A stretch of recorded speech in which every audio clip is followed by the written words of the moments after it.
Fala turma, tudo bem? Professor André Eduardo e aula de hoje, principais tópicos sobre funções inorgânicas. Aula direcionada para você, aluno, aluna do nono ano, do Fundamental 2. Perfeito?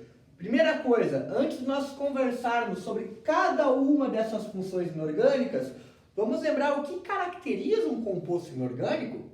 Uma das características dele é a origem mineral, normalmente vem de origem mineral. Outra questão que é muito importante lembrar é que o carbono, o elemento carbono, ele não é o principal elemento da molécula. Nessa hora sempre tem alguém que pergunta, mas professor, e o CO2? E o H2CO3?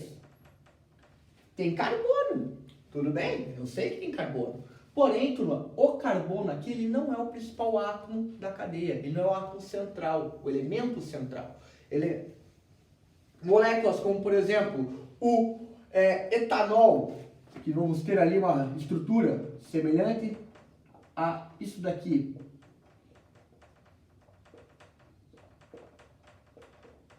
O etanol, ele possui o elemento carbono como principal elemento da cadeia, o elemento da cadeia principal.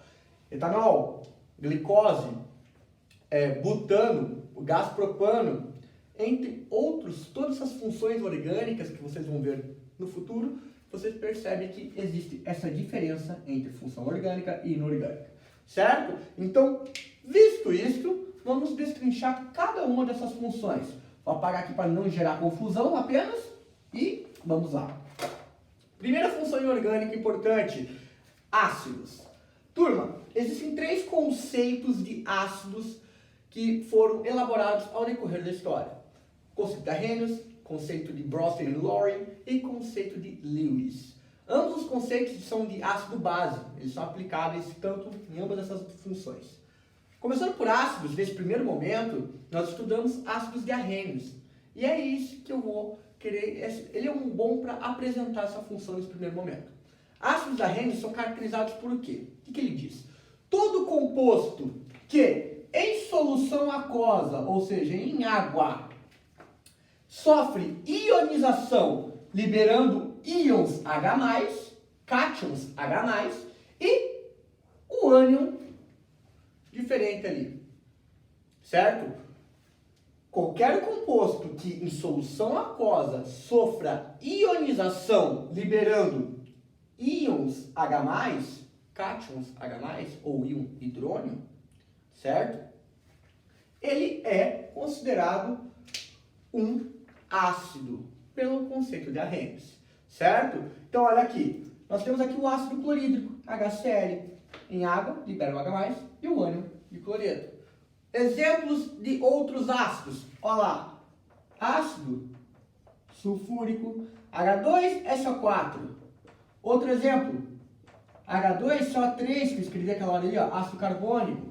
Outro exemplo, vamos pegar o H3PO4, ácido fosfórico, certo? Outro exemplo, HBr, ácido bromídrico, entre outros.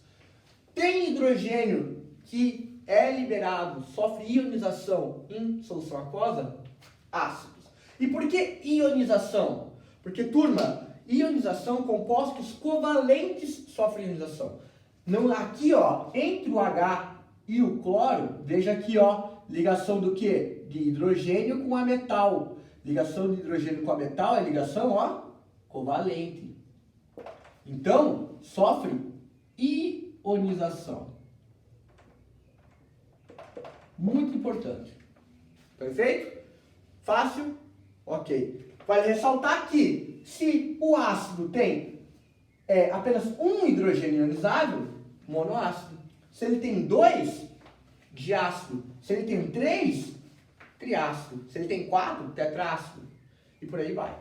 Se existe oxigênio na estrutura do ácido, como por exemplo o ácido sulfúrico, oxiácido. Se não existe oxigênio, como o ácido bromídrico, hidrácido. Perfeito?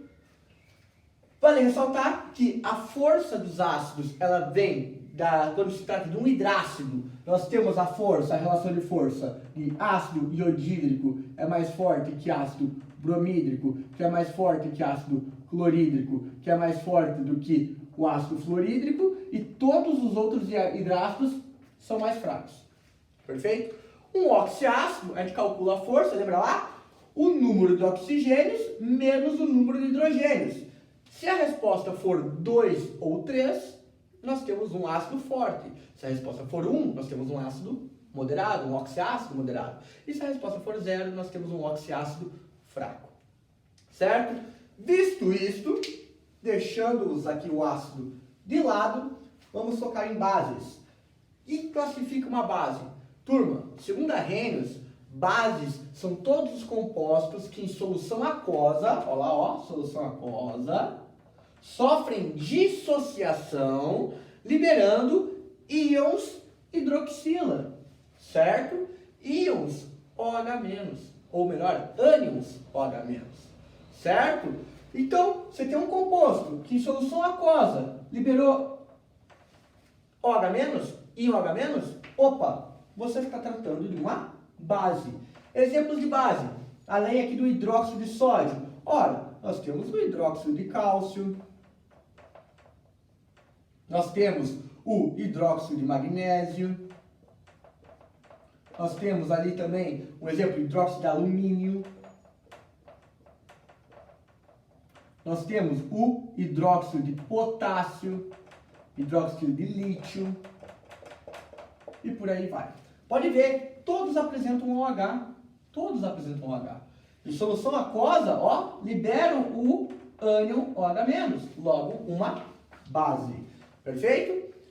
Isto já é suficiente nesse momento para vocês entenderem de bases. Vamos lembrar aqui, ó, sais. Um sal, turma, um sal, segundo o conceito, é que todo composto que em solução aquosa, olha lá, em água, libera um cátion diferente de H+, e um ânion diferente de OH-. Por exemplo, aqui, ó, sulfato de cálcio. Qual que é o cátion que ele liberou? Ora, liberou o cátion de cálcio. E qual que é o ânion? Ora, ele liberou o ânion sulfato. É diferente de H+, é diferente de OH-. Logo, é um sal. Exemplos de sais. Nós temos aqui, ó, o próprio, ó, o sal de cozinha lá, ó, NaCl. Outro aqui que nós podemos lembrar aqui, ó, colocar KBr, brometo de potássio. Vamos lembrar lá de um magnésio, vamos lembrar de sulfato de magnésio. E por aí vai, turma.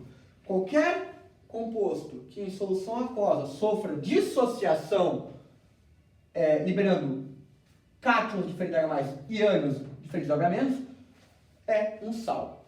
Perceba, ácidos sofrem ionização, bases e sais sofrem dissociação. Por quê? Porque aqui nós temos, turma, tanto em bases quanto em sais, ligações iônicas.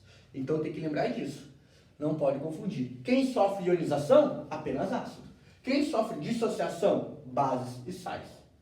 Perfeito? E por fim, a classe de óxidos, a função inorgânica de óxidos, ela é definida por compostos que possuem apenas dois elementos químicos, ou seja, compostos binários, perfeito? Onde o oxigênio é o elemento mais eletronegativo. Por exemplo, óxido de sódio, dióxido de carbono, óxido nítrico, óxido de hidrogênio, óxido de cálcio. Todos os casos aqui, ó, dois elementos químicos, oxigênio e sódio, oxigênio mais eletronegativo. CO2, oxigênio e carbono, ó, oxigênio mais eletronegativo. N, nitrogênio e oxigênio, oxigênio mais eletronegativo que nitrogênio. Oxigênio e hidrogênio, oxigênio mais eletronegativo. Oxigênio e cálcio, oxigênio mais eletronegativo. Isso são os principais pontos que você deve lembrar de cada uma dessas funções inorgânicas nesse primeiro momento. Vale ressaltar que no decorrer do ensino médio, vocês vão ter um aprofundamento muito maior dessas compostos, dessas funções. Certo? Espero que tenha ajudado vocês a esclarecer possíveis dúvidas. Grande abraço, até!